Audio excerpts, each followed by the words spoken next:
నమస్తే, welcome to yo-yo TV. రెండు రాష్ట్రాల మధ్య విభజన సమస్యల పరిష్కారం కోసం ముఖ్యమంత్రులు రేవంత్, చంద్రబాబు సమావేశమవుతున్నారు. కానీ ఒక్క అడుగైనా ముందుకు వేయడం అసాధ్యమన్న అభిప్రాయం వినిపిస్తోంది. ఇందుకు కారణం ఈ సమస్యల 10 ఏళ్లుగా ప్రయత్నాలు అంతంత మాత్రంగా ఉండటమే. మరోవైపు భావోద్వేగాలు రెచ్చగొట్టేందుకు రెండు రాష్ట్రాల్లోని విపక్షాలు రెడీ అవుతున్నారు. ఇలాంటి తరుణంలో షెడ్యూల్ 9, 10 సంస్థల విభజనపై పీఠముడి వీడుతుందా? సమస్యల పరిష్కారం సులువేనా?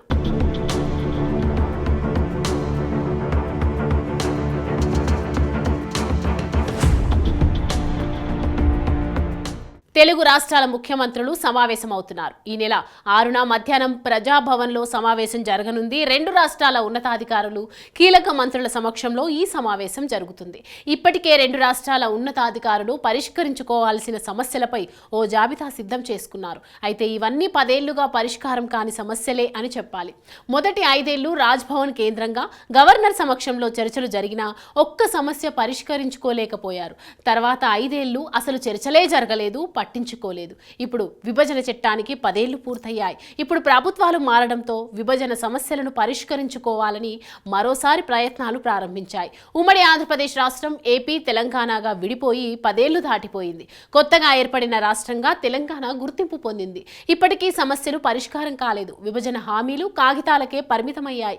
ఆస్తుల విభజన, విద్యుత్ బిల్లుల బకాయిలు వంటి అనేక సమస్యలు ఇంకా పరిష్కారం కాలేదు. అధికారిక వర్గాల ప్రకారం రెండు రాష్ట్రాల మధ్య చట్టంలో షెడ్యూల్ 9, షెడ్యూల్ 10లో జాబితా చేసిన వివిధ సంస్థలు, కార్పొరేషన్ల విభజన అనేక అంశాలపై ఇంకా ఏకాభిప్రాయం కుదరకపోవడంతో ఇంకా పూర్తి కాలేదు. ఏపీ పునర్వ్యవస్థీకరణ చట్టం ప్రకారం 89 ప్రభుత్వ కంపెనీలు, కార్పొరేషన్లు 9వ షెడ్యూల్లో జాబితా చేశారు. చట్టంలోని 10వ షెడ్యూల్లో AP state cooperative union, environment protection training and research institute, AP forest academy, centre for good governance, Andhra Pradesh police academy వంటి 107 శిక్షణా సంస్థలు ఉన్నాయి.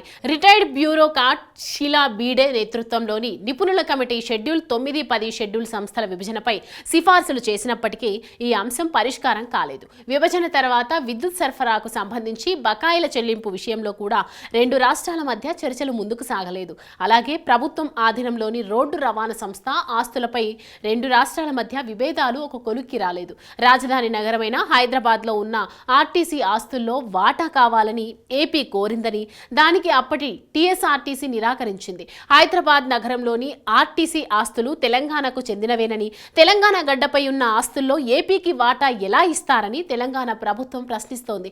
ఈ ఏడాది మార్చి నెలలో కేంద్రం రెండు రాష్ట్రాలకు భూ కేటాయింపులు చేయడంతో ఢిల్లీలోని ఆంధ్రప్రదేశ్ భవన్ పై వివాదం సద్దుమణిగింది. విభజన చట్టం ఆధారంగా 58 ఈస్ట్ 42 ప్రకారం రెండు రాష్ట్రాలు భవన్ ఆస్తులు పంచుకున్నాయి. అశోకా రోడ్డుతో పాటు శ్రీమంత్ మావరావు సింథియా మార్గ్ లో కలిపి రెండు రాష్ట్రాలకు ఉమ్మడిగా 19.733 ఎకరాల భూమి ఉంది. అశోకా రోడ్డులోని 8.726 ఎకరాల్లో ఏపీ, తెలంగాణ భవన్ ఉంది.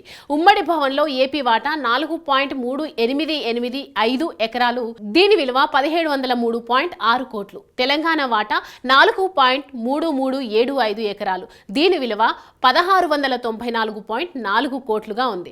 0.511 ఎకరాల రోడ్డులో రెండు రాష్ట్రాలకు చెరో 0.2555 ఎకరాలు. దీని విలువ 160 కోట్లుగా ఉంది. ప్రస్తుతం తెలంగాణ కింద ఉన్న గోదావరి బ్లాక్ 4.082 ఎకరాలు. దీని విలువ 1614.40 కోట్లు. నర్సింగ్ హాస్టల్ 3.367 ఎకరాలు ఉంది. ఏపీ కింద ఉన్న శబరి బ్లాక్ 4.133 ఎకరాలు. పటౌడి హౌస్ లోని 7.640 ఎకరాలుగా ఉంది. శ్రీమంత్ మాధవరావు సింథియా మార్గ్ లో 7.640 ఎకరాల విస్తీర్ణంలోని పటౌడి హౌస్ వేరుగా ఉంది.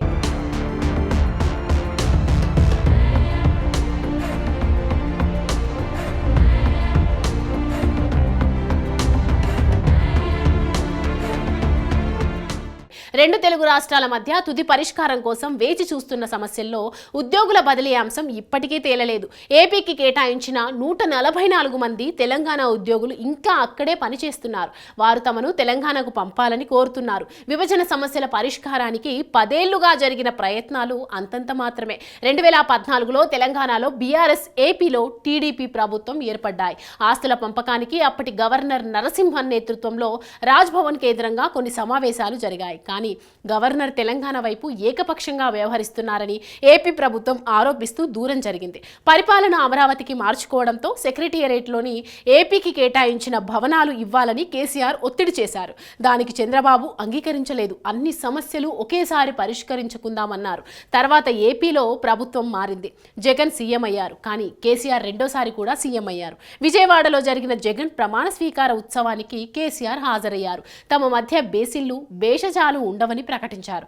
దీంతో సమస్యలన్నీ పరిష్కారం అవుతాయని అనుకున్నారు. కానీ సెక్రటరియట్లో ఏపీకి కేటాయించిన భవనాలను తెలంగాణకు ఇచ్చేశారు జగన్. కానీ ఆ తర్వాత ఒక్క విభజన సమస్యపైన చర్చ జరగలేదు. రాజకీయంగా కేసీఆర్ జగన్ మధ్య సన్నిహిత సంబంధాలు ఉన్నప్పటికీ రాష్ట్ర సమస్యల అంశంపై చర్చించేందుకు ఇరు రాష్ట్రాల సీఎంలు ఆసక్తి చూపలేదు. 1-2 సార్లు సమావేశాలు జరిగినా అవి రాజకీయ కోణంలోనే జరిగాయి. విభజన సమస్యల పరిష్కారం అంత సులువు కాదు.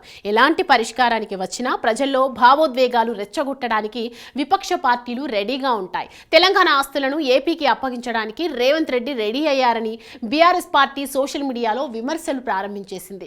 ఆస్తుల పంపకానికి చట్ట ప్రకారం నిర్ణయం తీసుకున్నా ఇలాంటి ప్రచారాల వల్ల రాజకీయంగా నష్టం జరుగుతుందన్న ఉద్దేశంతో ఎలాంటి ముందడుగు వేయలేని పరిస్థితులున్నాయి. మరి ధైర్యంగా నేతలు ఓ పరిష్కారానికి వస్తారా లేదా అన్నదే కీలకం. అదే జరిగితే ఓ అద్భుతం అనుకోవచ్చు. కానీ ఒక్క సమావేశంతో ఏది అవదని సానుకూలంగా ఉంటే మరికొన్ని సమావేశాల తర్వాత అయినా పరిష్కారం లభిస్తుందన్న ఆశతో ఇరు రాష్ట్ర ప్రభుత్వాలు ఉన్నాయి.